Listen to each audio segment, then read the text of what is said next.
And for what we have all been waiting for the whole month. For the whole month. Are you ready? Are you ready? Allow me to introduce to you Dr. Nataliey Bitature. You're welcome. You're most welcome. Hello everyone, my name is Faith Kisa and I am your moderator today.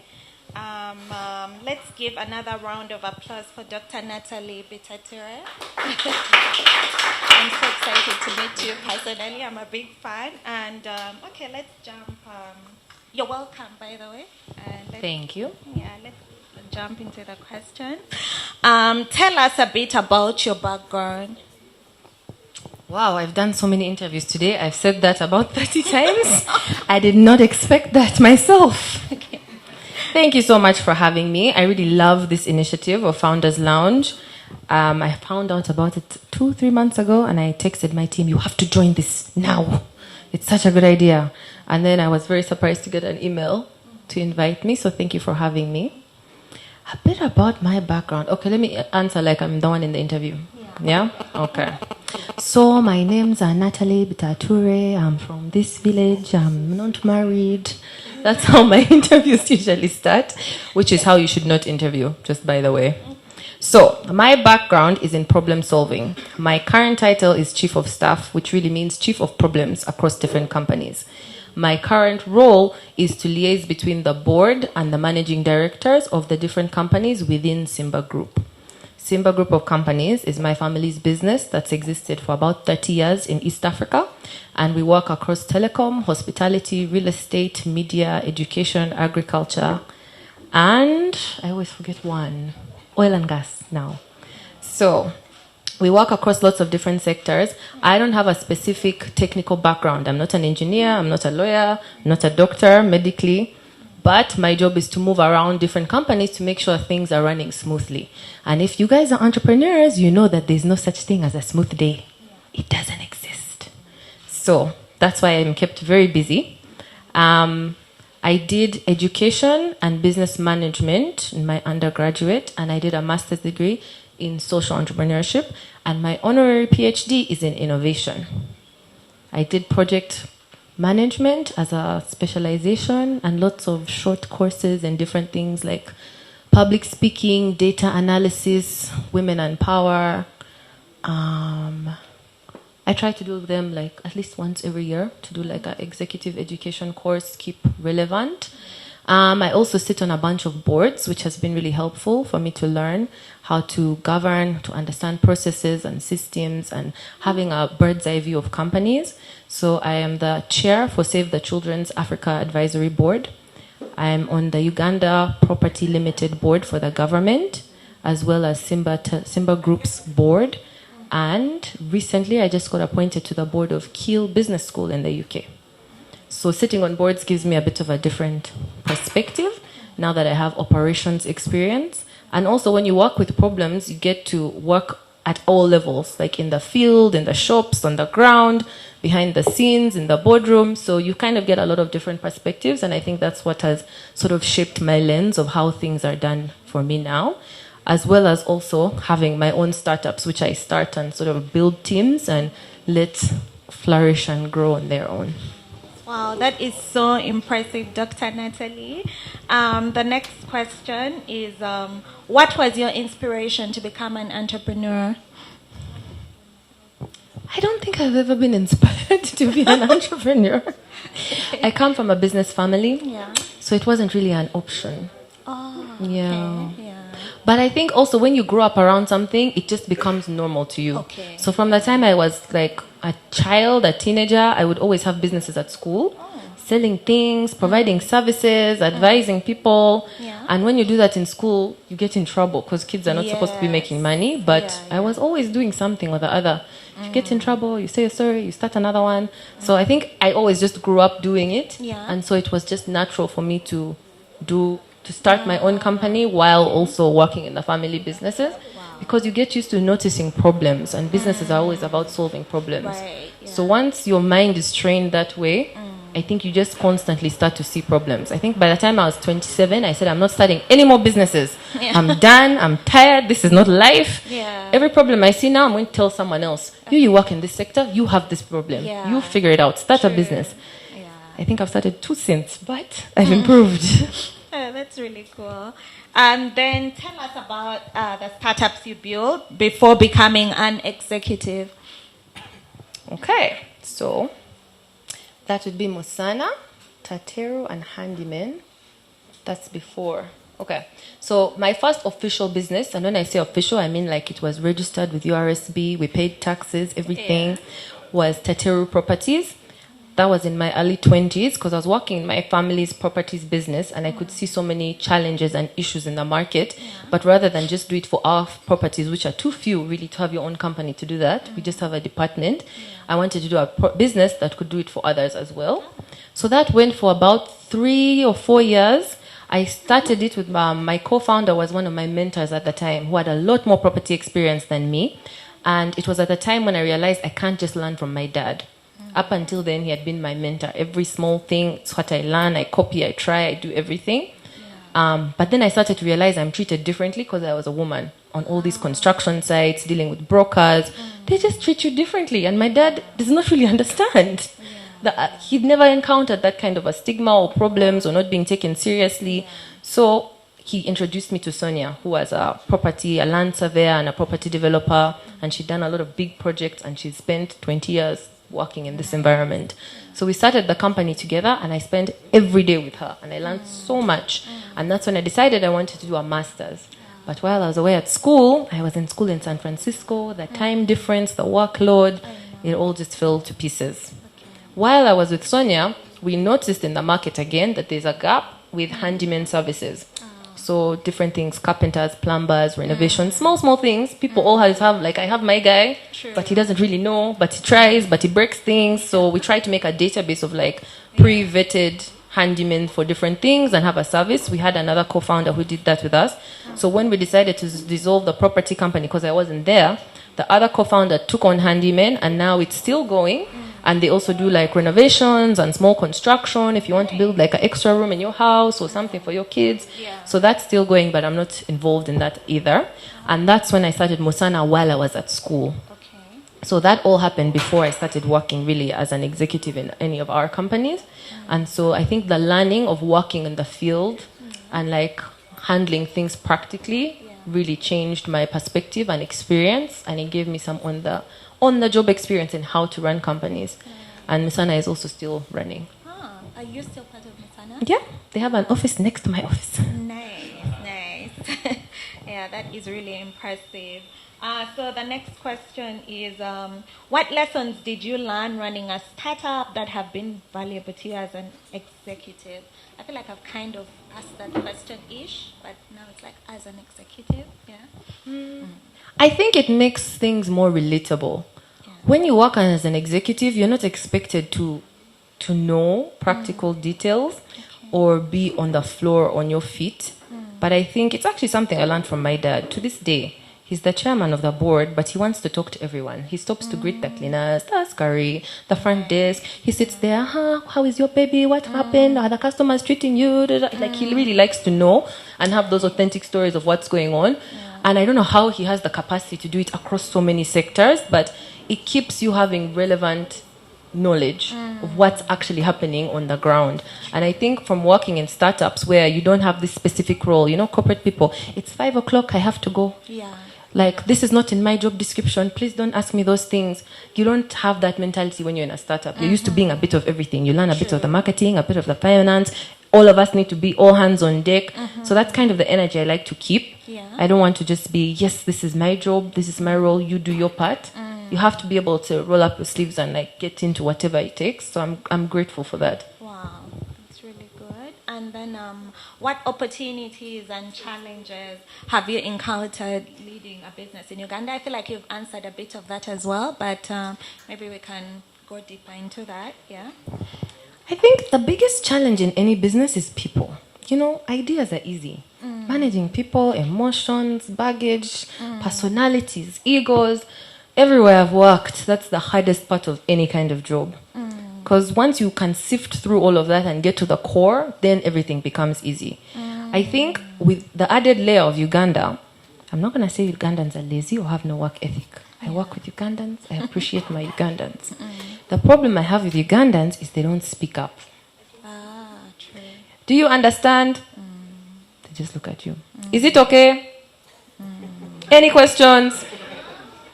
Okay, let's hope everyone has left knowing. I think it's the school system because in school we're like okay, trained, don't ask school. questions, listen to what is told, repeat exactly what someone has said. So that aspect of critical thinking and that fear of if I say something I'm wrong or I'll get in trouble, that's something we work so hard to untrain you when you first start working with us. This is an environment where we like to speak. Anyone who works with me, I tell them I would rather you over communicate than under. Drown me in emails, WhatsApp me any time of the day, call me for meetings, I don't mind. But if I come after 2 months, where is it? We had this problem, then we didn't know what to do, so we just kept quiet. That's what drives me crazy. So that's the first thing I feel like is the most important bit, it's communication. That's the hardest part. Once you learn to communicate with Ugandans and they learn to communicate back to you and they know they won't get in trouble, then life becomes easier.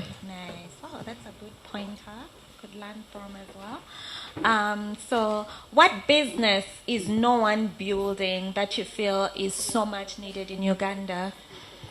Oh, you know the beauty of Africa? I have to do these talks for like American universities. They all have an Africa club. So they have like their 20 African students who visit Africa once in 7 years to see their grandma. And then they want advice on like business and careers. And I'm like, you have to come back. Like, you just have to do it. Just do it now. Because if you get a job in America and then there's a paycheck, then you have a mortgage, then you have a what, you'll never come. But the beauty of Africa is the way our populations are growing, the way the urbanization is growing, our economies are growing, any sector. Choose anything that you're interested in. You're interested in skincare, in clothes, in building, in oil and gas, in marketing, any sector. I can assure you there are customers there. There's needs that are not being met. There are problems that are not being solved just because of the scale. And Africa is a continent. So even in our small Uganda, even in just Kampala, any sector, I could build 3 more hotels and I'm sure I would have customers. I could open 10 more phone shops. I'm sure I would have customers. I can start a hair products line right now. I will have customers. And I've not even thought of other cities, of other countries. Like, the scale is massive. Just because of people. And now we live in a wonderful time because people have money to spend.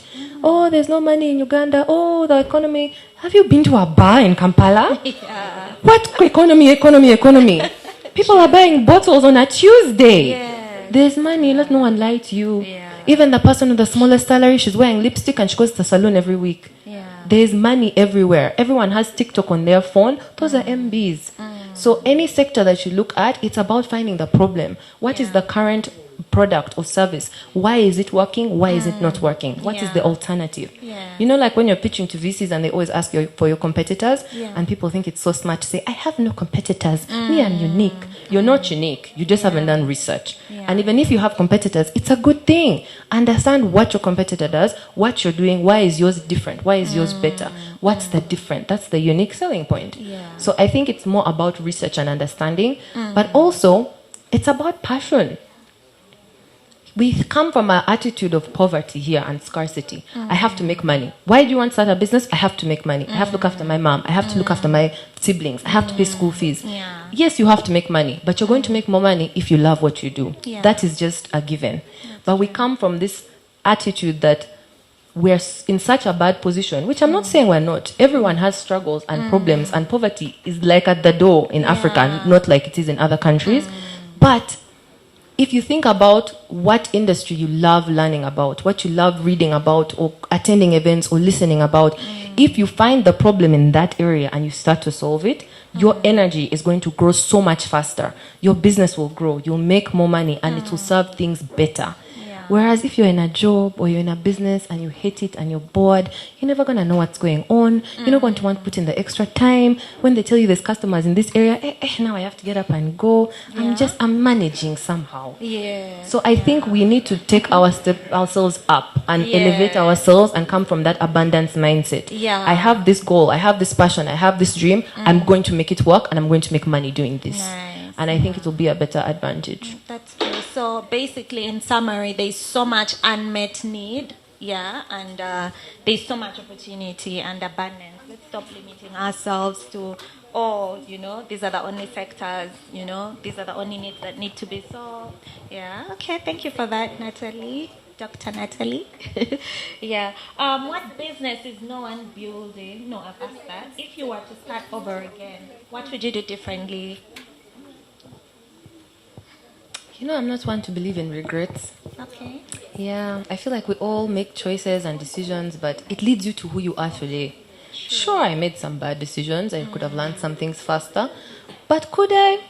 I'm a very stubborn person. Sometimes when I talk to young people, I'm like, if I was in my 20s, I wish someone would have told me. I bet people told me, and I bet I said no. I know better. So I don't think I could have done things differently.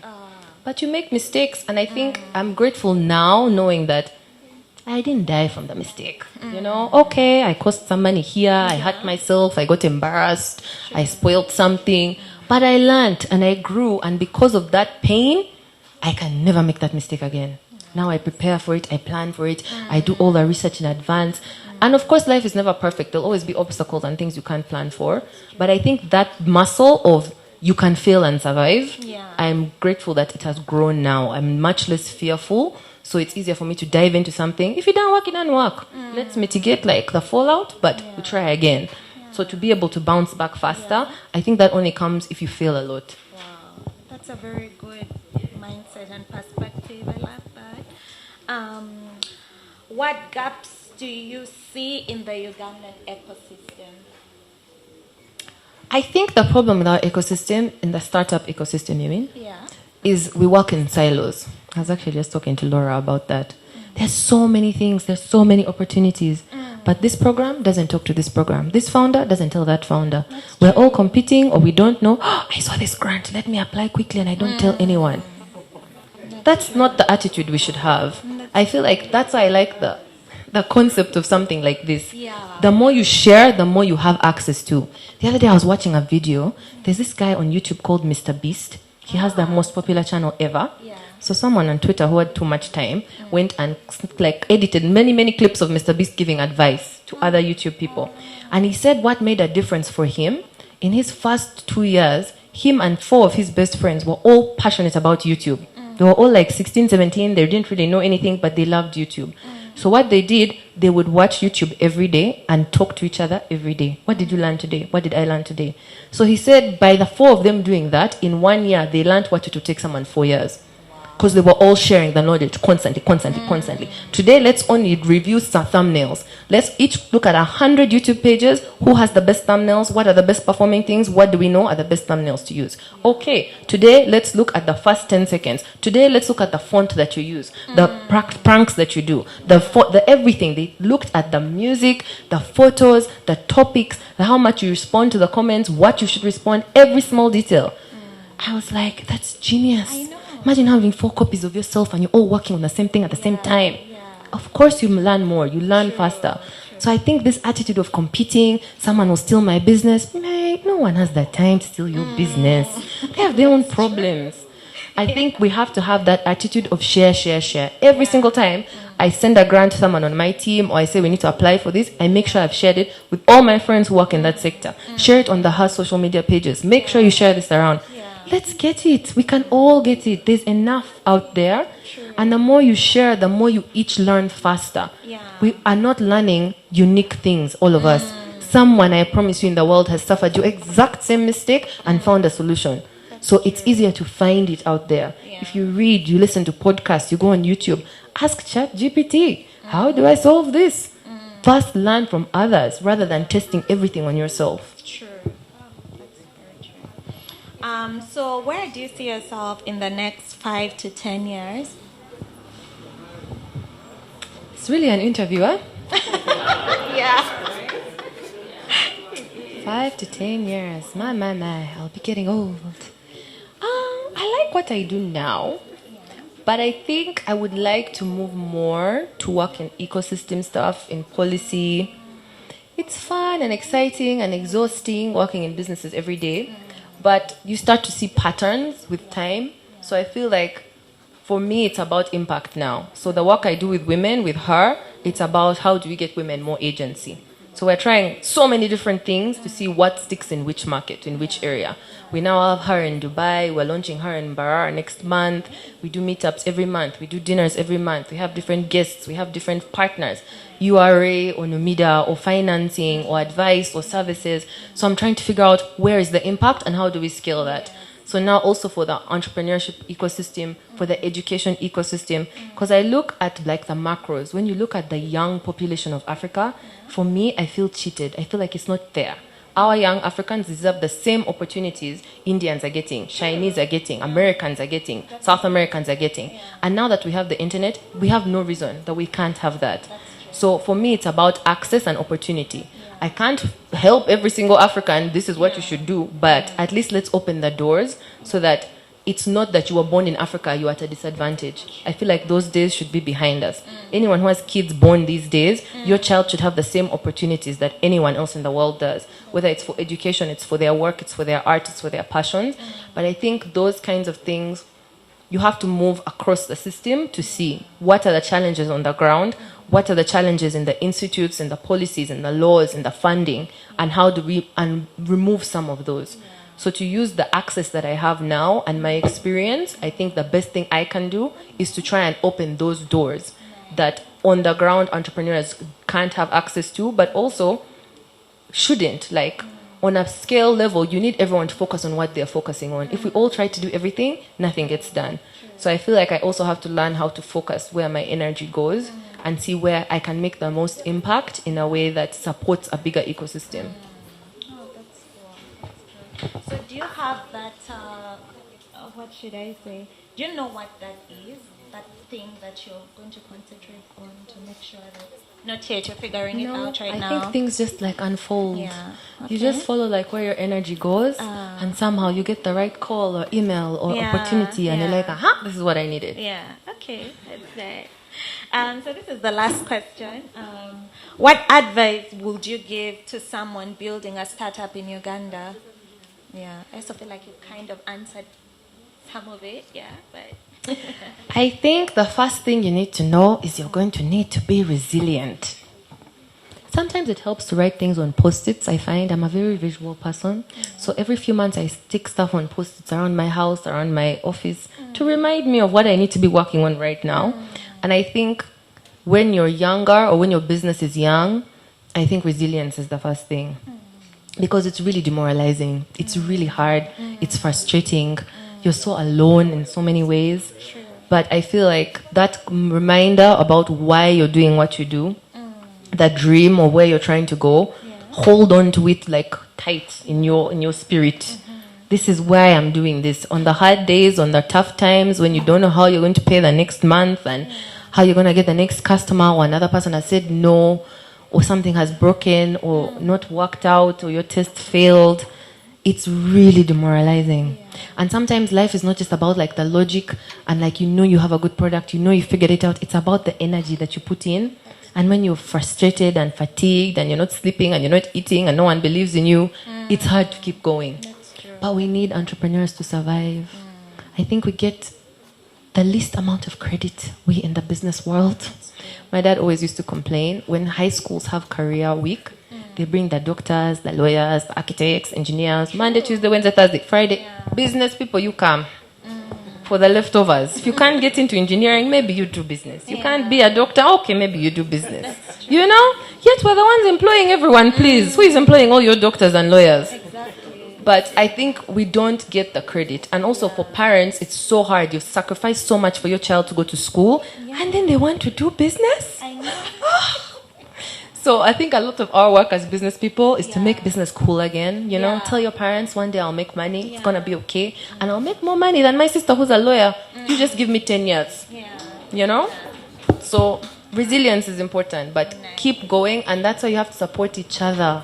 Because no one understands what you're going through except someone who's literally going through what you're going through. You might even have the same business in the same sector and you think you're competitors. But I assure you, the only person who knows your pain is that person. You know, one of our, not competitors, our comrades is Ruparelia Group. Rajiv is a good friend of mine. We are born like 6 months apart in age. We fight and fight and fight. How could you do this? Why did you block this? How about this? You're looking at the same things because you work in the same industries. But that's the only person I can talk to about certain things.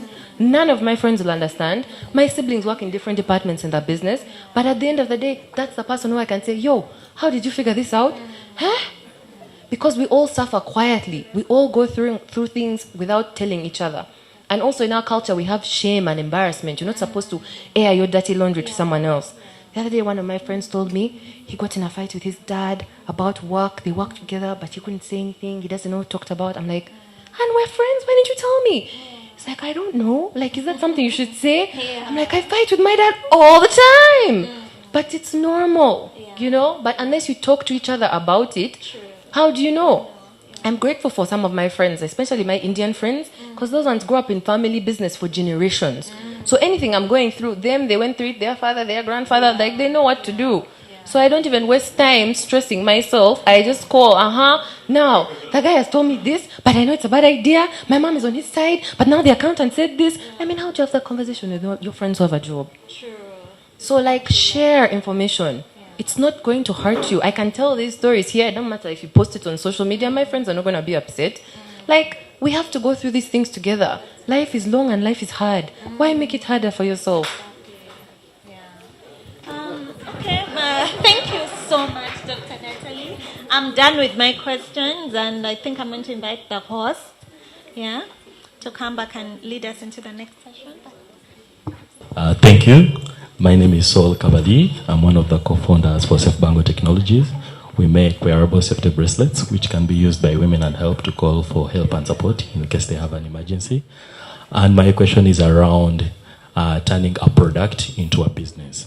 We have been doing a lot of work to make sure that the bracelet, it actually does what it needs to do. And the challenge we have right now is turning the product into a business. I would like to get some ideas on how we can best do this. Thank you so much. Thank you so much, Dr. Nataliey. I'm Nicholas from Napas Agro Processors, makers of Snap Juice. I'm convinced that by virtue that you've told us we have a lot, we can think in abundance. I would like you to really throw some light on how some startups or anyone who's beginning small businesses, what do they have that they are not utilizing enough? Because you're fond of saying that at every level we have more than we need. So if you look at the small or startup ecosystem, what do you think these young businesses are not utilizing enough to be able to leapfrog and get into much more progress? Thank you so much. Thank you very much, Dr. Nataliey. My name is Waswa Moses. Swift Minds is my company. Not only my company, I founded it with my wife. I just want you to definitely want you to relate what a personal brand does for a business. Because it seems very many entrepreneurs we forget what your personal brand does in terms of enforcing the product that you're selling. Thank you. Thanks so much, Doctor. And I'm Evarist Twinomjuni. I'm the CEO of Dinebase. We are working on meal planning platforms for the workplace. And my question is really a simple one. What's your favorite? You mentioned your appetite for getting into policy.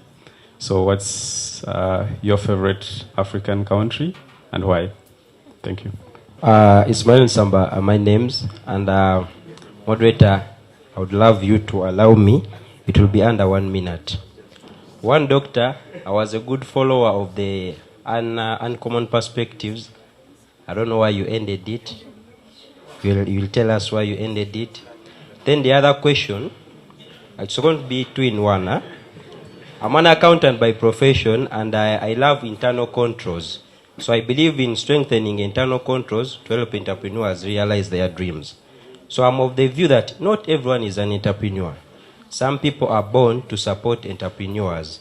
So I want doctor to throw more light. Is it true that really not everyone is meant to be an entrepreneur, and there are people who are made to be supporting entrepreneurs? Those are my questions, doctor. Good evening, everyone. My name is Simon, and I'm a software developer. And I have one question for Doctor. What apps do you use and why? And which apps do you avoid and why?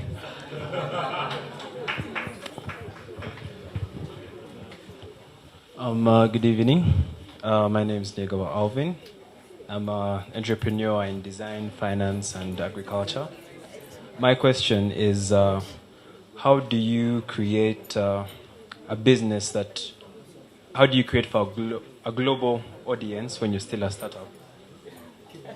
My question to Dr. Nataliey is, how do you make sure your business survives without you? Thank you.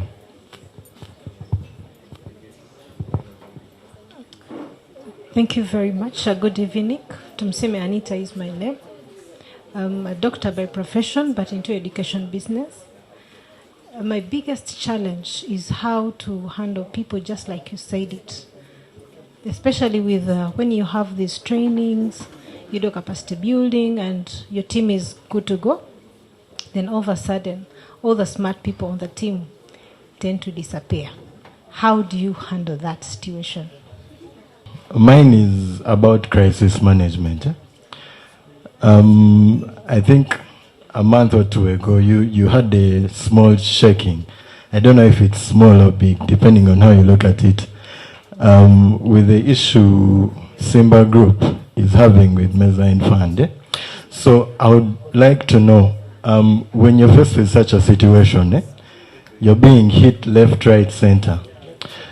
When you come into the office in the morning and you face your employees, what do you tell them? Thank you, Doctor, for your wonderful words of wisdom. My name is Patrick Mulindwa. I'm a tech journalist with Kabozi FM. I would like you to speak into the concept of leveraging, because recently, if I wanted to do a business in building roads, I may not get so much because most of the roads, let's say in Kampala, are already built. But if I built a business that operates on the road, which is leveraging, it seems that at earliest days of telecom in the country, handsets, there were no Simba Telecom. So it's the first one that started selling handsets at Kampala Road. Currently there's so many, and starting one shop selling phones and that or accessories would be a long journey to even break through. So would you speak into the concept of leveraging? Because there's a culture in Uganda, which I've seen actually. Every one of us wants to start from zero, yet you could find a founder's lounge that has proved something and you add value. Yes, if you could speak into that, I would be very glad. And how can we sustainably, allow ourselves to work within that environment? Being the person with the mic, there's something I want to talk about, a conversation that always happens in the group. It always pops up every single time. So I'm going to ask that question since we have you here. So, and this speaks to the fact that people were asking, why don't the people in power, or the people who actually have the resources, and the people who are actually seeing where the youth are heading with the startups, why aren't they really trying to help out these guys, yet some of these innovations actually are things that are, number one, they're changing lives, number two, they are commercially viable. So people were asking this question of, if I went to Richmond so and so, and I have my company, I have my pitch deck, do you think Richmond so and so, or Rich Lady so and so, would actually give me the $50,000 that I need as an investor? And then they were making a lot, there was ruckus about it, with some people pro-traditional businessmen or ladies, and then others saying that, these people don't care about us, yet what we are building actually makes sense. So we want your take on that. Thank you. Okay. Maybe I do that one first. Firstly, what makes you think people don't care? Because they're not addressing your problem, particularly you've not received funding. How do you know they haven't given funding to someone else? It's very presumptive because we all see the world only from our lens. Me, I've never seen the sky when it's green, so it can never be green. Other guys on the other side, they've never seen it's blue. So I think those kinds of presumptions are a bit immature. But also, it's not their function and it's not their responsibility. So you're not entitled to other people's money. I don't know if you saw when Elon Musk was being harassed that he can give his money to World Food Program instead of buying Twitter. Is it your money? Did you make it? Are you Elon Musk? He has the right to decide what he wants to spend his money on. It's the same as you saying, I could give my part of my salary to my young brother's friend to start a cookie business in his school. Why don't you? All of you have enough money. Instead of buying new shoes or a bottle of tequila, go and invest in a child. It's possible, but it's not your responsibility. No one is entitled to what you have. And I think that's something to bear in mind, firstly, because it's that entitlement that makes you resentful. And you're the one who's resentful, them, they're getting on with their day. But also, it's not a function. Me, I get a lot of companies that ask me to invest in them, at least 2 per day. My dad's social media, maybe 10 or 15 per day. And we have our social media teams have an automated response. Sorry, we do not invest in businesses. Don't even try and get an appointment. Because now, you want me to start reading business plans from morning to night? I start meeting founders every day. When will I work? When will I be able to make the money? I have employees to think of. I have suppliers to think of. My money is already booked and used. It's not that there's extra sitting at the end of the month. What should I do with this money? It's all planned for. So it takes a whole function. You'd have to have criteria. You have to make it fair. That's why there's incubators, there's VCs, there's people whose entire industry is based on assessment and funding. There's angel investors, those ones who have the time. So I think it's also about putting yourself in the right place at the right time. If you want investment, make sure you're in front of investors. Make sure you're ready for investment. Make sure you're visible. That's the best way to get investment. Not wondering why someone far away who doesn't know you hasn't thought about you and your problems. To put it harshly. But I think if you take a harsh stance, you're less disappointed and less shocked in life. And also I think the people in power, especially in our country, unfortunately, they're doing their best. Sometimes when I sit in like policy things or government things or the developers, I'm like, this is your best. I've been on calls with the Labour Office and International Labour Office and UNICEF for 1 year. 1 year. They're trying to get to plan and design and co-create a program. MasterCard Foundation flew my dad to Canada like 6 times to get his advice on how do we structure the program for Uganda. They have their bureaucracy, they have their policies, they have salaries and teams and layers and committees and levels. It's wild. Government, development, public sector is so inefficient when you compare it to the private sector. I've been on a government board for 4 years now. The first year, I almost quit. I was like, this is not possible. You cannot move so slowly. They're like, this is public process. Any idea you have, we have to now put it through PPDA, we have to put it in the newspaper, someone has to invest, then the ministry's opinion. You can come for board meetings every 3 months and you talk about the same thing. 3 months, 3 months, 3 months, 3 months, 1 year. Okay, now we have approval, we can start to make the plan.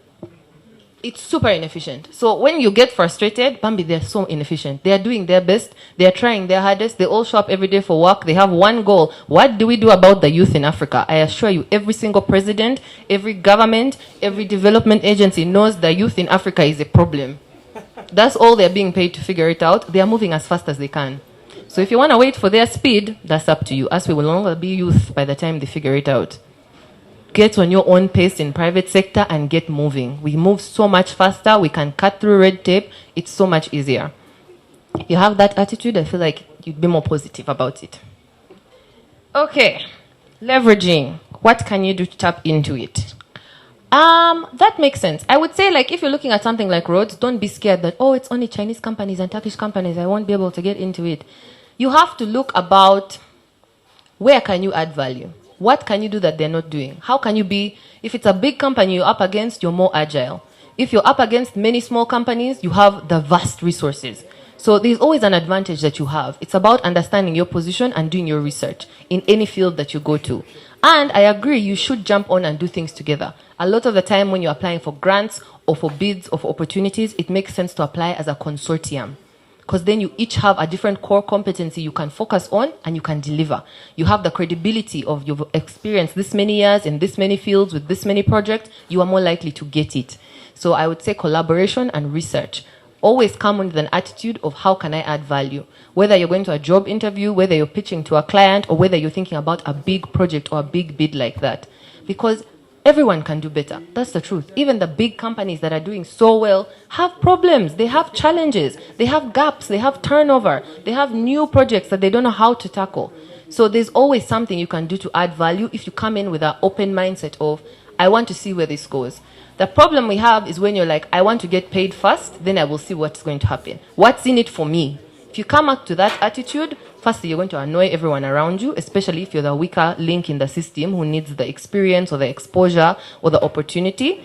Come in saying, I want to add value. We'll figure out how to compensate me. We'll figure out how I'm going to get a piece of this. Give me 2% of the project. I show you I deliver. On the next project, give me 20%. Come in with that attitude to show your value, to prove yourself, and then you build up a reputation, you build up credibility, and then you're the big company. And then you're the one giving other people opportunities. But again, it comes to having an abundance mindset and saying, what can I do? How can I add value? How can I be positive? Rather than worrying about competing and issues and, oh, it's too scary for me, or there are big people only there. Try, go for it. I'm going to tie that to another question that I got somewhere here in front. What are you not utilizing enough as young entrepreneurs, SMEs, right? Energy. You know what they say about young people? Young people don't have wisdom, but they have time. Y'all have a lot of time. You don't have 7 children and a mortgage and grandparents look after and 50 employees looking for you every day. You have a lot of time. Use your time wisely. Use your energy. There's a girl in my office this week I was giving advice. She's 22. This girl replies my messages 24 hours a day. Me, I keep very weird hours. I'm always traveling. I'll text you at 3 a.m. a list of instructions. I'm on it. I'm doing it. I'm like, make sure you sleep and you go to work on time, please. Don't get me in trouble with your supervisor. I was talking to madam at 4 a.m. I didn't come to work. Nope. She never does it. She works hard. The hours she puts in. So now this month we had appraisals. She was not happy with her appraisal. She's demoralized. I said, you're not going to get paid for the extra hours you're putting in when you're 22. There's no company that's going to do that. Oh, you know, she works till 2 a.m. every day. Let's pay her more. There's no HR going to do that. But the things you're learning when you're talking to me at 4 a.m., your colleagues are all not learning. Within a year, you're going to be outperforming all of them. That's when you have something to say. That's when you can show the results and get paid more for that. When you're young, you have time. You have energy. You can sleep for 4 hours and wake up fresh. I assure you that goes away with time. Very painful. I miss those days. Now I need like 7 hours where I'm making mistakes. But you have time, you have energy, you have access. And also when you're young, people are more forgiving. You can make mistakes. You can ask stupid questions. No one is going to remember it. No one is going to put you in trouble. You're not that responsible for that much. Even if you have a startup at this point, if you make a mistake, you're not going to have to fire 50 people in a day. You have that flexibility, that grace period, but you're not utilizing it unless you're stepping, go as hard as you can. There's always going to be time for resting and for parties and for other things. I assure you, every weekend someone will get married and someone will have a birthday. They don't finish, ever. Use your time. How are you spending your time, your energy, your own manpower? Because something that no one can take away from you is your own knowledge and your attitude and your ability. There's so much knowledge on the internet these days. I go to bed and my eyes are dry, like twitching, because I want to watch another YouTube. I want to read another report, but I have to wake up soon and I'm tired. But the information will never finish. So I feel like that is something that most young people, you don't utilize. If you're sleeping for 8 hours and you're having too much fun on the weekend, you're not making the most of your time. Let me not lie to you. I did not sleep a lot in the last 10 years. I've had a lot of fun, but in spurts. People know that they're not going to see me during the day. Don't invite me for a function or what. It's not possible. I'm working. And even then, maybe I'll make it. But you understand and you learn. And then later, when you need a job for your cousin, who are you going to call? Me who missed 6 birthdays. It's okay. So you have to make your own sacrifices and see what you can work with. Maybe mine is an extreme way, but for me and my goals, it has worked out for me. I had to make those choices for myself. So I feel like that's the easiest thing. And also, time doesn't cost you any money now. But the more time you waste, you're going to feel it later. Oh, I wish I had studied. Oh, I wish I did that online course. Oh, I wish I went to that conference and met all those people. Oh, I wish I tried out this product or I practiced this skill. That is something that you can do now, and that has huge compounding effects the older you get. So I would advise that. Crisis management. Oh la la. You know, the good thing is there's always a crisis of some kind. There's always something, or someone has fought, or someone's upset, or someone has died, or this product didn't work. So you get used to doing it in a small way. I think, for me, what's important is transparency. Because no man is an island. As much as you make decisions at a board level or with senior management, it affects everyone. With our crisis with Vantage, it was in the newspapers, it's on social media, it's everywhere. Your staff are scared. So the first thing we had to do was assure our staff. That's the first thing. They are not going to sell the hotels today. Everybody's job is okay. Yes, it is bad. Yes, it looks bad. We are working on it. Trust us that we are working on it. That's the first thing you assure people, because you don't want 1,000 people to go home after seeing that saying, should I be going to work tomorrow? Should I be looking for another job? My suppliers, are we going to have this tomorrow? Do I need to still work? Do I need to leave you? So the first thing you do is work with your stakeholders. Tell them the truth. Tell them what's going on. Tell them what you can. Of course, our situation was legal, so there's only so much information you can let out. But reassurance, because you're in this together. There is no skies without the team that works at Skies. There's no skies without our customers, without our suppliers, without everyone that comes there every day. It's just walls. It's just cement. So that's the first thing I would say. The next thing is make sure you have people around you who are smarter than you and who you can trust, especially in a crisis. You don't want 40 different opinions. You need few people with diverse opinions. Don't just look at your brother, your mother, your best friend, who are all going to agree with you, who also all don't know. Don't get 7 lawyers. Get a lawyer, get a finance person, get someone with experience in fields that you don't have. Get people who are more wise than you, older than you, who have more experience than you. How do we handle this? What do you think? What would you do if you were in my position? Have a core team and listen to them. Because you're also triggered in that moment. When a crisis happens, you're stressed out, you're emotional, you're angry, you're sad, you're fearful. So you're also not in your most clear thinking, and yet your decision is going to count, especially in a crisis. Whatever you decide, there's going to be consequences, good or bad, and you have to be ready to deal with that. So I feel like when you are proactive about it, you feel you've been counseled, and then you act quickly, release a press statement, talk to your team, your stakeholders, key people, make phone calls to the specific people that are important, who need to know about this, who need to feel reassured from you, and make sure you're ready to live with the consequences of whatever you decide. Because that's the thing that comes with leadership. That burden falls on you. If something goes wrong and now I have to release 1,000 people from their jobs, that burden falls on me. I have to know that this decision, I will live with the consequences. So you have to be able to live with that. There's no turning back or turning to your parents or a teacher or a friend and say, oh, I messed up, what do I do? You take this on. When you're an entrepreneur, the buck stops with you. So it's a bit grim, but crises don't happen like at that scale often, hopefully. What do you do when smart people are leaving? You know what's worse than the smart people leaving? Having a workforce of dumb people. So it's your responsibility to constantly be training people, have good retention packages, programs, promises, reassurance, make people feel valued. At the end of the day, a person is an individual and a human being. Even if you're training 20 people at a time, each one of those people needs to know that you need them. They also need to be needed. They also need to feel valued. But you can't stop training people or hiring good people because you're scared other people will take them. And everybody takes them. We all poach from each other. Yeah, I can tell you all the ones I like to poach from and the ones I wouldn't touch. You're coming from there? No, you have bad habits. So you'd rather be in the circle of we poach from each other because we're all good. And then you all learn and grow from each other. And then you're all dealing with better quality and we all move the quality up. But training is constant. Retention is important. Have HRs that actually like people. I don't know how we have so many people who work in HR, but they hate human beings. You need an HR who wants to sit with people, to laugh with them, to hug them, to sing them. I wonder when my HR sleeps, I see his Facebook, I'm like, you're with the babies on the weekend of this team? Like, why? What about your own kids? He loves people. He wants to be with his people. That's how I know I have the right HR. So do what you can to keep people, make those personal connections.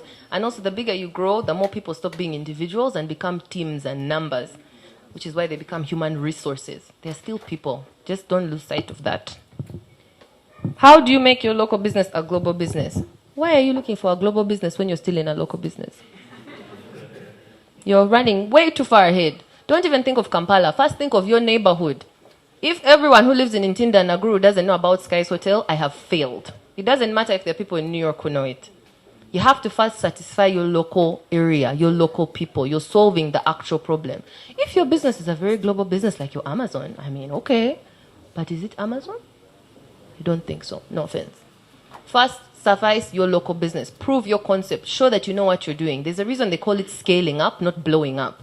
You scale up systematically. Once you know how to get everyone in Ntinda, okay, now let me get everyone in this region, in this district, in the whole Kampala. Then I'll move to Masaka. Then I'll get Ginger. Then I'll think about Mbarara and Gulu and everyone else. Then I'll think about Kenya. Then I'll think about Rwanda.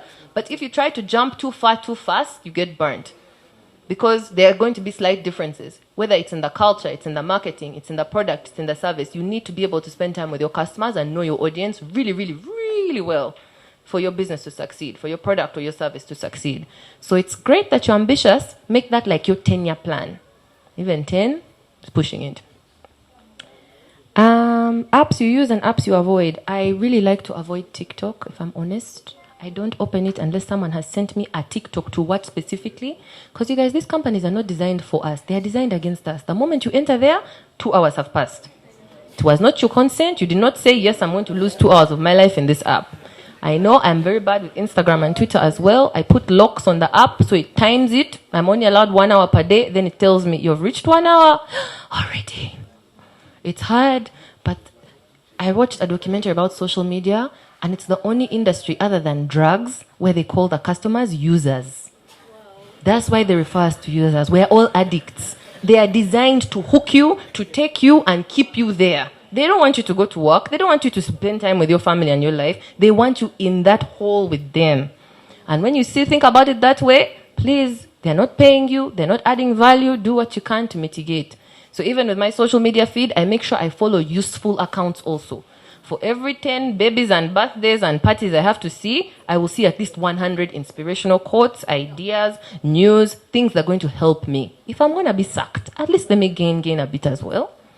I like a lot of productivity apps because for me, I'm always juggling many things. So things that keep me organized, things that I can save to read later, apps where I can save articles or newspapers or websites so that I can categorize them and filter them. So when I'm thinking, oh, I need that article about the refugees and the fintech app that launched in a refugee camp and I can't remember what it's called, I just have to type that in my phone and it will come up, or in my laptop. So I have a lot of productivity apps. I take a lot of notes, I write things down, and I try to be organized and schedule everything. Make this call, write this report, check on this person. Every small thing in my life. If I don't write down buy milk, I will forget to buy milk. So I have now learned that I have to do that because our brains are not designed for the amount of information that we receive every day. So we have to have outsourced systems to keep stuff. 20 years ago, you had to remember phone numbers in your head or you had to save them. Now, everything is on Google. Everything's in your phone. You don't have to remember so many things. So anything that I can outsource from my own capacity, because the CPU also overheats, you have to outsource into apps, into notebooks, into other people, into systems. Then it makes my life easier. So productivity apps is what I like. Uncommon perspectives. As you know, we had a crisis. So sitting to film, me and Chairman to get our schedule just to do those few episodes took like 6 months. But we are working on it, and there will be season 2, and hopefully it will come out before the end of this year. I hope I'm not lying. I agree with you. Not everyone was meant to be a business person, and that's okay. As many parents as they are telling their children, don't do business, their parents saying, be an accountant. So you just have to find where you fit. The problem is when you're forcing yourself in a box that you know in your heart of hearts is not your box. You really see some people dying to be in business. I have a brother. He's not going to be happy I say this. He hates business. I see him in the office there, not happy. He's not interested. Some of us, we love it. We talk about it all the time with my friends. When we go I'm always thinking about the business opportunity or the business angle. Like, you just have to also know your place. And I think step up and speak up for yourself. Sometimes, yes, you're in a job because you need the money. You know, you want to start your business, but you're working on it. Just don't let your dream die. Don't say, I'm going to work in the bank and in 5 years I'll have started my business, but 7 years find you and you're still in the bank. That's sad. Guys, life is long. You don't want to be sad. There's already hardships. You have to have joy. And if you're suffering every day to get out of bed to go to work, you're in the wrong place. And sometimes it takes time to jump into where you need to be. I'm not saying wake up and quit your job or close your business, but notice how you feel. Because if you feel about something this way now, imagine in 20 years, after you spend 10,000 days doing this thing that you don't like, you'll have no spirit left. It's very sad. Sometimes when I see old people, there are very few feisty old people. Those old people that still want to argue? I love old people like that. They still have energy. They care. Most old people are tired. They don't care about anything. You've come. Okay, they're tea. Okay, they're done. Life has finished all their energy and it makes me sad. I don't want to be an old person like that. I want to be 80 and still fighting and arguing and pushing for things. So I also wish that for everyone else. Okay, I'm now even not seeing my own. What is my favorite African country? I love African countries because they're so similar yet so different. So I try to go to a few of them every year and experience different things. But I can't say that I would have a favorite, if I'm honest. Uganda is kind of awesome, guys. Really? Yeah. We have a lot going on for us, and sometimes it takes going out to realize, I'd rather be at home. Your problems this side, Yeah, I think it's fun to visit, but I'd always say East-West home is best. What can a personal brand do for a business? Personal brands are important because no entrepreneur wants to hear this, but marketing is the most important function of your business. You have no business if you have no customers. Personal branding is part of your marketing scheme. Your reputation, the impression you make, the way you talk to your customers, that is your brand. That is your business. If someone doesn't like you, how are they going to like your business? Your life is much easier when your reputation speaks for you. And when you get opportunities, it's always an opportunity where you're not in the room when the decision is made. You're not going to be there when your bid is being approved. You're not going to be there when someone is recommending your company. You're not going to be there when the HR decides if you're hired. So your reputation needs to precede you. Your personal brand needs to make a good impression. You don't have to have social media and people and everything like me, but you have to make sure that when you meet someone, you make a good impression. You have to have a good elevator pitch. You have to be memorable, be positive, be impressioned, make a good impression on someone. I noticed when we started our marketing department, chairman had a bigger brand than all our companies. And one of our PR advisors said that's not a good thing. How can the chairman be more important or more known than any individual company that you have? He has more social media followers than all the companies combined. And that is wow, but it's also not good. Because I could tie that to our friend who asked about succession planning. How is the business going to run without him? If everyone only thinks we work for chairman, they don't even think we work for Simba. They want to make chairman proud. And I'm like, that's not sustainable. He can't be everywhere all the time. It's important to have company culture. We try to learn from him and integrate our values, but your personal brand should also not be bigger than the company's brand. You also have to see what is your personal brand about. It has to be in alignment. I can't now start doing something that's branding in opposition with one of my companies. I remember Kim Kardashian said she woke up one day and realized she was doing adverts for Carl's Jr., a burger joint in America, and also doing adverts for diet pills. So she's like, I can't keep doing this. I just look ridiculous. No one is taking me seriously because I'm just paid. Whoever pays me, I'll do your advert. But what do you believe in? Do you actually eat burgers or do you actually take diet pills? Because now we live in a world where people want authenticity. It used to be about being a flashy, dramatic story. There's mystery. Now we want to see what you ate for lunch, put it on Instagram. That's the world we're living in. Snapchat. I'm like, who is watching all these videos? I don't care that you're driving to work and it's raining. I don't get it. But that's the world we live in today, and that's what young people want to see. It's authenticity. So things have to be real.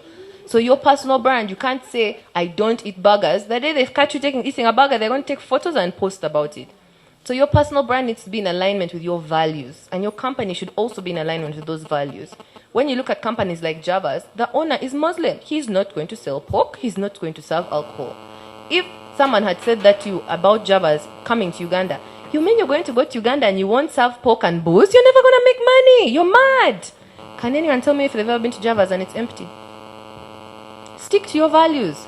Let your personal brand and your company brand match your values and be in alignment and complement each other.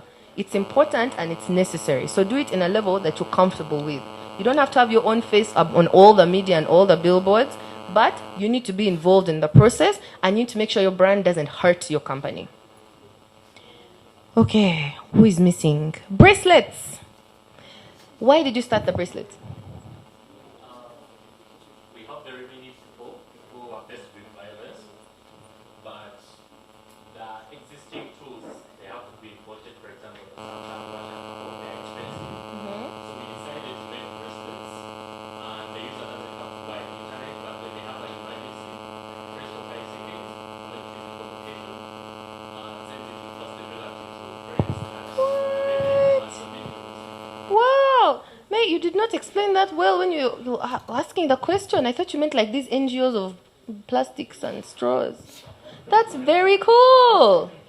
Wow. Okay, but I think that helps to answer your question. How do you make a product into a business? It's about why. Why did you start it? What is the impact you're trying to make? So if it's about safety and it's about awareness, then you have to see who is the best target audience for this. How do we get them to see the value? Can they afford this? What is the price point? Yeah, that's what I'm thinking. So now you have to see how to make a business model work. There's companies like Tom's, the shoes, where you buy one, you get one. You can pitch things like that kind of way. A lot of companies do that, especially even with bracelets.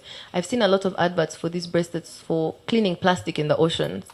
They use the recycled plastic. You buy one, and whatever you spend pays for like 3 volunteers or something to go and clean the ocean. Small things like that, but you have to find out who benefits from that value. Yes, it's probably going to be young women, right? So maybe you want to sell those bracelets to their fathers, to their husbands, to their workplaces.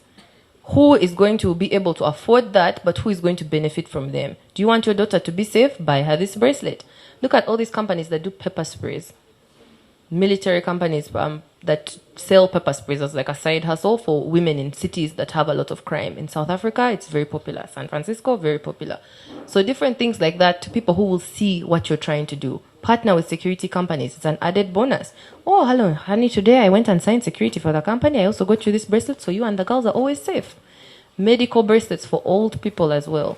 Hospitals give those emergency bracelets.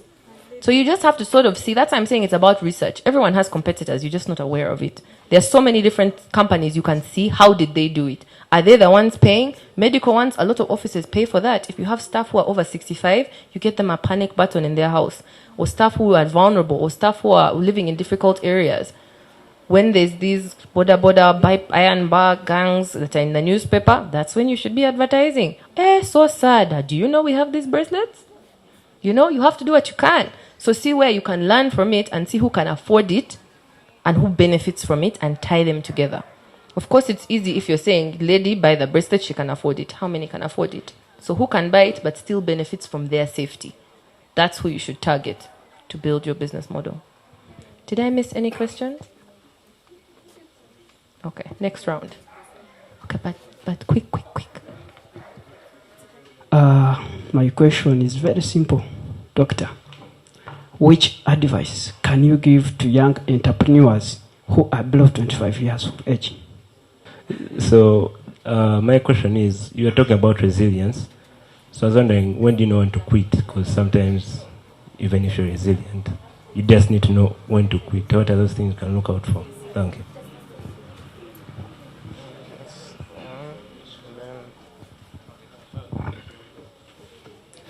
Thank you, Martin. My name is Tim. I work with Startup Africa. I'm going to ask a question based around something that I normally encounter a lot with the teams we support. Most startups at some point, they want to have a board of directors. So my question to you, since you've been in a couple of boards, right now you're in some, at what point is it important and necessary to have a board, and what are the pros and cons? Thank you so much, Doctor. I'm called Mercy Ashava. I'm a team lead at Peleta Health. We are a startup that wants to help people with healthcare, accessing healthcare financing, and we do this by providing them a platform where they can save money. They get also microloan top-ups. In case they go to the hospital and maybe the money they saved is not enough to cater for their healthcare bills. Yeah, so my question is, when it comes to like finding capital, okay, what is your perspective on young people using other people's money? Does that actually work in an ecosystem like Uganda? Yeah. But my question is this. I think I've been saying on our platform, people talking about the inspiration speaker. Someone comes and telling you, I built my multi-business poultry business, multi-million poultry business by starting with just an egg.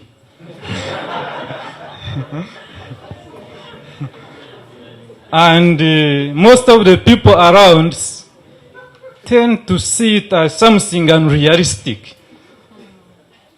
How can you advise people, or what kind of the knowledge people who intend to run something about a business should really take, and what should they for sure dump into the dustbin?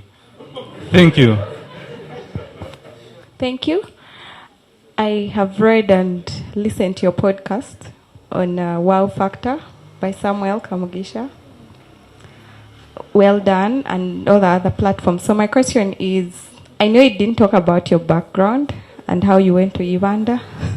I know people in the room might not be aware, but for me it's about how does one's background influence what they are building, specifically in terms of where they get to, CNN, World Economic Forum, or whatever. If I went to a certain school, what are the chances that I will be recognized in a certain room? Or what are the chances that my name will get to a certain place? And how can people who are not as advantaged get themselves in that room or that place? Good question. Okay, let me walk backwards. Yes, I am from Uganda, but I'm not from Uganda in the same way that most people are from Uganda. That's evident, right? I think that's one of the reasons I want to work in access, because it shouldn't be that one person born in Uganda and another have a completely different life depending on where they're born to. Yes, it gives you an advantage, but at the same time, I'd say it's still 60% up to you. I know a lot of people who are born privileged as me or more privileged than me, and they don't do what I do. They don't do half of what I do. They don't have to be fair. I have a friend who always asks me, well, why do you work? Every time I see him. And he just doesn't. And he doesn't have to. And that's okay. It's a choice. But I like working. I like doing what I do. I like seeing the impact and being part of people's lives and keeping myself interested and busy. I think you still have to put in the work. And yes, the circles you're in makes a huge difference. That 40% advantage that I would say I would have above anyone else, even if I was half as smart as I am and half as hardworking, is about network. When I went to business school, one of my friends in Kenya sent me an email saying, people always tell me to go to business school, but it's so expensive. Is it really worth it? I told her, the stuff you learn at business school, I could have learned that on YouTube. But the people I've met, the opportunities that I've been exposed to, the guest speakers they bring, the projects they give you, and you have to work with real companies in Silicon Valley, that was what I paid for. It was not about the teachers. It wasn't about the school. The people I met in my class, the conferences I got to go to, the life I got to experience through that, that's what I was paying for. And so that's that extra advantage. So I think from wherever you're starting, you can always tell what are the advantages. Like I know here there's so much pressure for like the school you go to. The pressure they put on kids in P7, it's unheard of. Because you're trying to go to Budo or Kayaza or like one of those schools, because it's going to give you a better chance at life. And our parents say that because in their generation, I think my dad, when he was a teenager, there were 11 million Ugandans. Now we're 50 million, yeah? So if you're in those 11 million and you all went to Budo or Namiliango or one of these schools with a name, you're all going to be in good jobs because your parents are going to have an advantage. Hire my child in this ministry. Hire my child in this company. And then you're all going to know each other. Hey, my OB. And you're going to give each other deals and contracts. So that's how the world works. Not just here. It's like that all over the world. If you go to certain schools, you're going to be in certain rooms. You're going to be invited to certain parties, certain birthdays, certain dinners, certain events. And you have to be in those circles because that's where decisions get made. Now, that's the advantage of your network. So whether you're born into a network like that or you work your way in, you need the network. That's what I give you. I have probably had to work half as hard on my network as someone who has the same career as me, because I get to stand on my dad's network.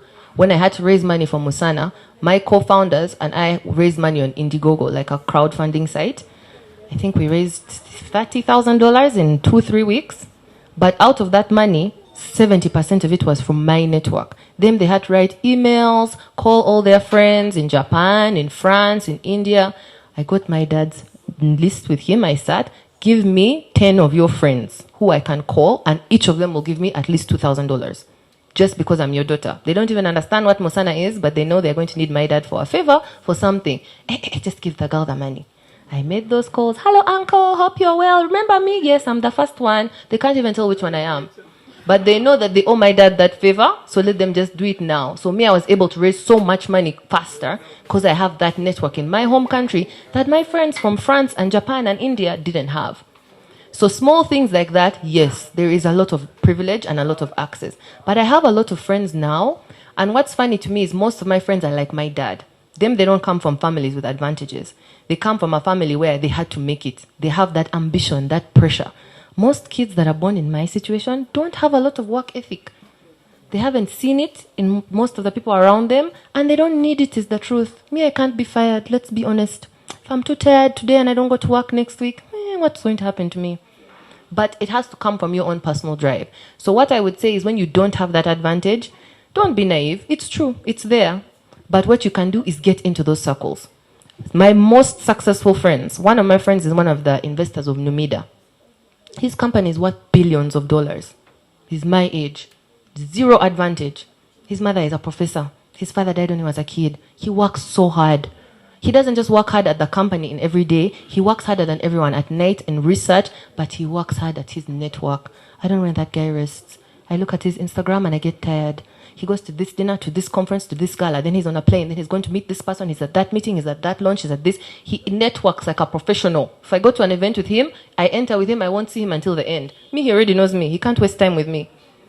Collecting business cards, talking to people, making an impression. He makes you laugh. You remember his name. He finds something to connect with you. He will leave that room and everyone will remember him, and he doesn't have to say he's a billionaire. Very unassuming. But he's still that hungry. So it's about the effort that you put in. Now, in Uganda, if I go to an event, I don't have to do much. I just stand there looking pretty. Someone will come and talk to me. Hey, you're Nataliey? The problem with that, they want a job. They want investment. They want something from me. Now me, when I need something, when I go to bigger conferences than me, I am the one who has to work. Hi, I read about this on your LinkedIn. Hi, I read your book. Hi, can you give me advice on this? Hi, can I get your email address? That has to be me. I gotta work. Yes, my name got me an invitation to that event. But once I'm at the event, it's up to me. I can also just sit there and drink free wine and go home. Or I can check the event in advance, go and research all the top speakers who are going to be on every panel. I make my strategy. I have to attend this panel and talk to this one. Then I have to go to this panel because I know this person is the sponsor, so he'll be there. Then this person, this is the one who is the best one too. Talk to the partnerships manager. I don't want to talk to the COO. I need this one. You do your research. You make sure you're ready to go. You have enough business cards. I have an email ready to send the person. I have my list of all my follow-ups. Hi. Oh my God, I love what you're wearing. The red really makes your eyes pop. Whatever. I know I needed to talk to you. I just happened to be standing next to you. But then I'm going to ask you questions. I'm going to try to get to know you, to understand what's your company trying to do right now. What's driving you at the moment? What are you excited about? I see that you do investments in women-focused businesses. How's that going? I work with women. I'm really interested in the ecosystem. You find something to connect with people. I feel like everyone has advantages and disadvantages. You have to see what are your strengths and how you can maximize them. Certain things, as an entrepreneur, you can't avoid. Personal branding, networking. If you're trying to be a business person without networking, Bambi, maybe go and be an accountant. There are some things you can't avoid. That one is one of them. Don't waste time comparing yourself to others. Don't worry about other people's race. Think of your own race. What are your own goals? Where are you trying to be? Because you can't change the cards God gave you, the life you've already been given. But you can change where you're going. That one is an open race. Some people start the race at 4 steps ahead. Some start at 10 steps behind. Whether you are a woman, a man, you're old, you're young, you're black, you're white, you're in Africa, you're in New York. Everyone is starting at a different playing field. But when they say go, everybody has to go at their own pace. So that's what is in your control, which I think is a good thing. Because there you can overcome all barriers. And most things to get invited to, it's just about effort. People who don't have money get into very many good circles. People with money are not in that circle. It's about who is going to work harder for it, who wants it more. Advice for under 25-year-olds. You know, the best advice I could give if under 25 would listen is know yourself first. Once you're dropped in the world, you're so easily influenced. Your parents, your teachers, the pastor, what you saw on social media, the celebrities that you like, your boss, your girlfriend, everyone is going to influence you. First, you need to know yourself, your own principles, your own values, your own goals. That should be your compass for life. Because every time you get distracted by someone else's goals or ideas or like what they're into, you're derailing your own self. Your goal was here, now you've taken the longest route to reach there because you're going to spend 3 years investing in something that you don't want. Know yourself and learn to listen to yourself, your own opinion. It sounds really narcissistic, but I promise it's true. You just waste time following other people's dreams. If you know yourself, you understand yourself, you take time to reflect, build good habits. I always break my life into mental, emotional, physical, and spiritual. What are my goals in each area? How am I performing in each area? What's important to me? Am I spending time and effort growing who I want to be? Am I getting closer to what I want to be when I'm older? I am the only measure of that for myself. But I have to be taking effort to be proactive about that. And I think if you learn that under 25, you're so much more focused. If my friend, who is 34 now, was not focused at 20 about who he wanted to be, he would not be as successful as he is right now. If I spent my time working in a bank, then I worked in a farm, then where did I work? In a telecom. My dad wants me to work here, let me go and work here. Let me go and work here. You lose time. You're not learning, you're not getting deeper, you're not growing. Many people live many years, right? But some people live the same year over and over and over and over. Have you ever met a 50-year-old that you know more about life than? Some people every year they're growing, they're doing something different, they're challenging themselves, they're moving somewhere else. Some people at 27 every year, they just keep in that loop. Same life, same job, same friends, same habits. It's a choice. So if you know who you are and what you want, you get to make those decisions intentionally earlier. So you go faster than everyone else. When to quit? Oh, I don't believe in quitting. That comes with resilience. A word I learned from the Bazungu, pivot. You gotta pivot. You have your dream, it's not working, I've tried. Pivot. What are you actually trying to achieve? Are you trying to look good? Are you trying to make money? Are you trying to build your product? Do you really believe in what you're selling? Pivot. What is the important thing in there? Because there's a lot of noise around everything. What's the important piece to you that you're willing to put in effort? If I told you today your company will not be successful for the next 15 years, but you still have to keep going, would you do it? But when you reach that day 1 of year 15, you're going to explode. It's going to be amazing. Would you keep going? Many people would say, it's a long journey. Maybe not. That shows you didn't really want it. You have to pivot. You have to adjust. Okay, we want to do this product. Maybe we're looking at the wrong target audience. Or we want to serve this audience. Maybe we're looking at the wrong product. Does it need to be blue or green? Does it need to be tall or short? Does it need to be electronic or manual? You can adjust so many different things. Everything has variables. Look at what's the most important thing, and then everything else be flexible about. Just keep testing till you find the one that works. Then when it works, you will know it's working. You'll just get customers and you're like, I expected 5, they have 20. It will happen that day. But the first 10 times you tried, there was no customers. So pivot, adjust, don't give up. If you feel like you have to quit, and you still have that longing, like I've quit, I've left that business, but I still think about it, I still talk about it, that means you're not ready to quit. You're on to something. There's a reason you had that idea. Just keep adjusting and trying till you find what fits. Think about how many products have to go through years of R&D. Try this material, try this phase, now it's overheating, now it's the wrong color, now the customer said this. That's what it's for. You have to keep adjusting until you find the right product market fit. It's business. Oh, I cannot read what I have written down. When to get a board, pros and cons. I think if you don't have 3 years of audited accounts, you have no business thinking about a board. If you need advice, you should always have mentors. Have an advisory board or have people who you ask for advice. Because also to ask someone to be on your board is a big commitment. It's time, it's energy, most boards are compensated, and you don't have that. And also, boards can have a big influence on you. That's why it's important that you know yourself, your company knows who it is, what it's doing. No one is going to allow to be on your board if you don't have a product market fit. You don't have proof of concept. You've not had years of experience. We've had ups and downs. We've had investment. We had a loan. We went to this market. We tried this. We failed this. You have to show that you've already put in the work. You're seasoned. You know what you're doing, and you've proven that you're resilient. You're in it for the long haul. No one wants to be appointed to a board, then the company dissolves.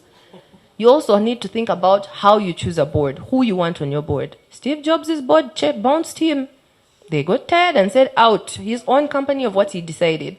But it was what the company needed at the time. And that's the kind of board that you want, that thinks of the company, not of you as a founder. But by the time you're having those kinds of thoughts, you're way down the line. So I think it's good to be aware of what a board is, but in a business's first 5 years, you don't need a board, you need advisors. And your advisors should be technical advisors, people who know you and who understand the sector you're working in, your product or your market, your target audience, the area you're working in. So they give you advice. But the beauty with advice, you can take it or leave it. You're not tied to it. Board members are legally bound. I always joke with my Uganda government board, please me, I don't want to go to parliament and they question me. We have to do things in a good way. Because I'm legally bound now. If I make a bad decision as a board and we approve it, I can go to jail. So you don't do it lightly, and you also don't ask that of someone lightly. The good thing is you want advice, and you need to know that you always have blind spots, and there's always someone who knows more than you. So it's good to take their advice.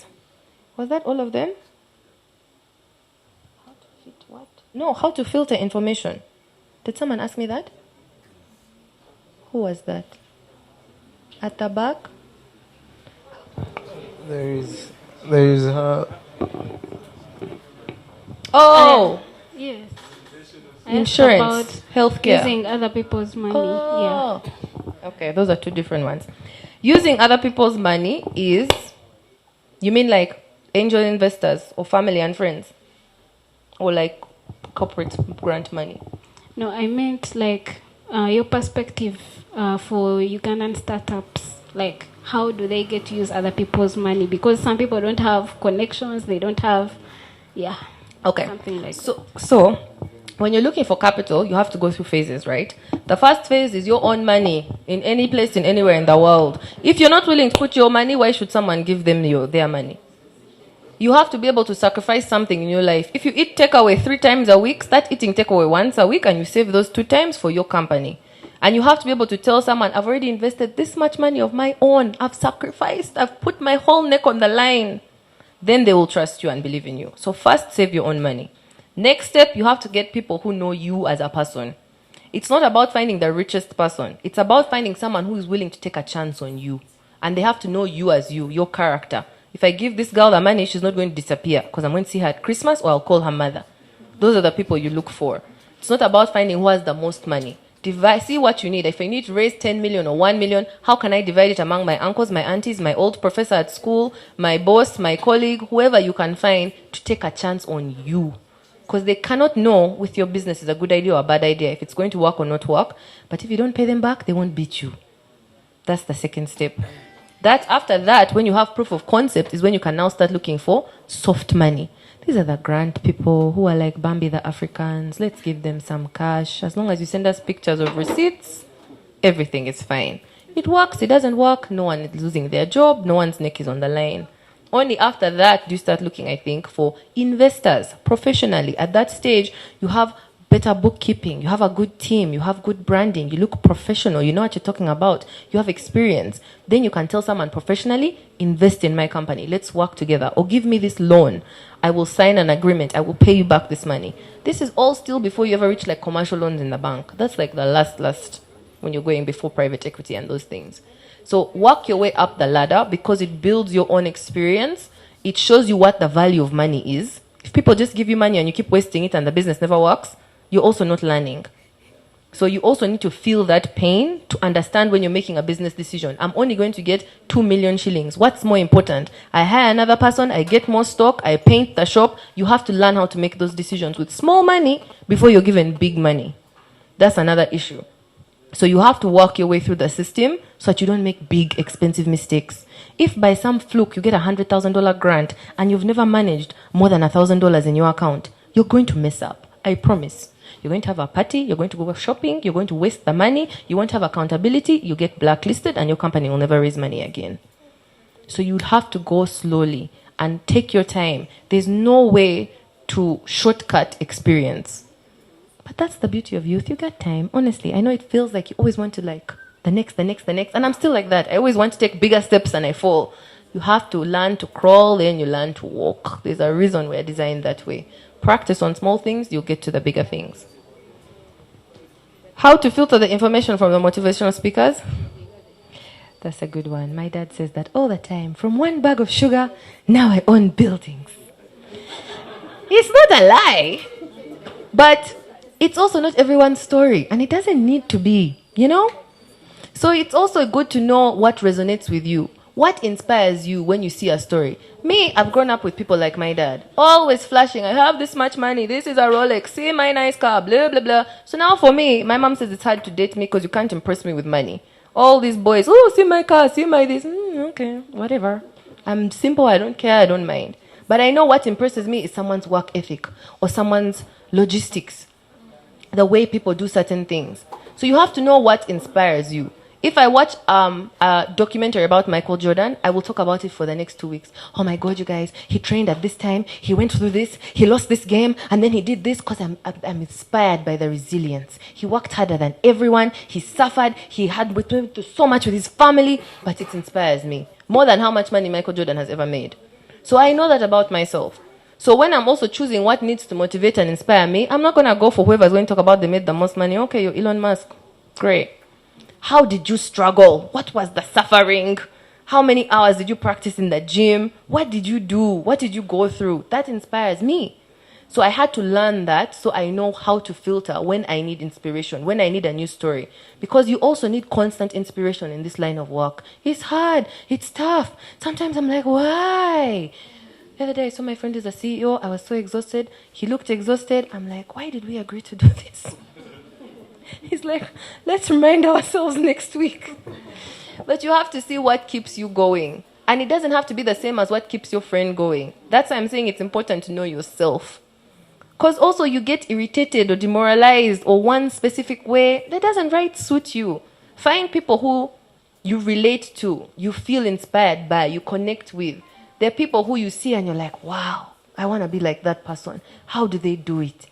You don't have to like every single rich person or every entrepreneur. You're not obliged to like Elon Musk or Oprah or Richard Branson. There are so many these days. It's amazing.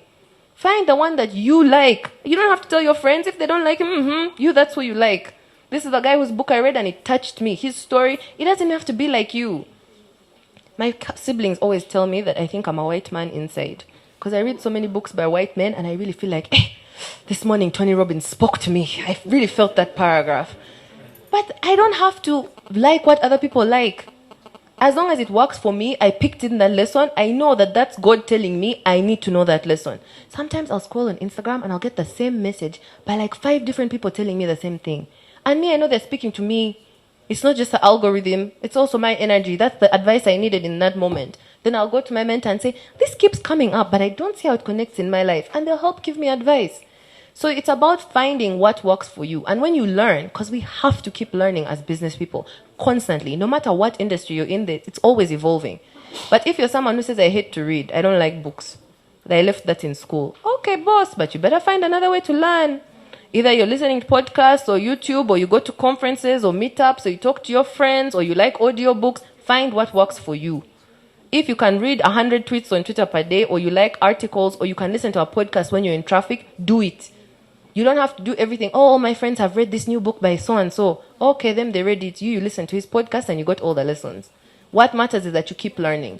You keep getting the information that you need, that motivates you, that grows you, and you find it in your own way. It has to resonate with you. And you can tell when you're rolling your eyes, this one is talking nonsense. You don't need to listen to it. Change the channel. Your time is precious. There's so much else out there. Find the one who hooks you in the first minute.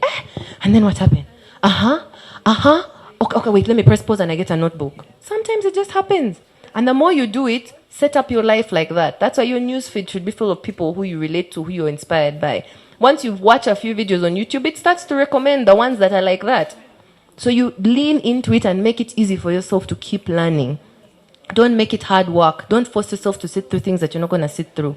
It's for your own learning. You're born alone. You have to live your life, be in your own lane, go at your own pace. So the things you feel are rubbish, it's rubbish to you, and that is valid. Remove it. Find what works for you.